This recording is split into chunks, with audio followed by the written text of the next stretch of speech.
রাতে মাত্র ২ ঘন্টা ঘুমিয়েছি। ২:৩০টার সময় উঠে গেছি, নিজে রেডি হয়েছি। ৪:৩৯-এ কল্যাণী সীমান্ত লোকাল ফার্স্ট ট্রেন ধরে শিয়ালদা পৌঁছে গেছি। শিয়ালদা স্টেশন থেকে বেরিয়ে উবের ধরে নিয়েছি হাওড়ার উদ্দেশ্যে। গাড়িতে চেপে নিয়েছি। আমাদের গাড়ি ছুটছে হাওড়া স্টেশনের দিকে। আগের দিন হঠাৎ প্ল্যান করলাম ৩ বান্ধবী মিলে একদিনের জন্য কোথাও ঘুরে আসব। সাথে, সাথে টিকিট কাটা। আর পরের দিন এইভাবে বেরিয়ে পড়েছি। কথা বলতে, বলতে আমরা হাওড়া স্টেশন পৌঁছেও গেছি। তখন ঘড়িতে বাজে ৫:৪০। আমাদের ট্রেন ৬:১৫-য় ছাড়বে। প্ল্যাটফর্মে ট্রেন দিয়ে দিয়েছে ৯ নম্বর প্ল্যাটফর্ম। ৩ জনে দাঁড়িয়ে একটা সেলফি নিয়ে নিলাম।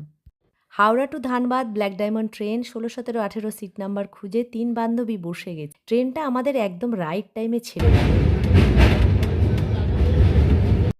কোন, কোন জায়গায় ঘুরে দেখব সবই তোমাদের সাথে শেয়ার করব। তোমরা পাশে থেকো। নেক্সট ভিডিওতে আবার দেখা হচ্ছে। আজকের ভিডিও ভালো লাগলে লাইক, কমেন্ট, শেয়ার, সাবস্ক্রাইব অবশ্যই করো।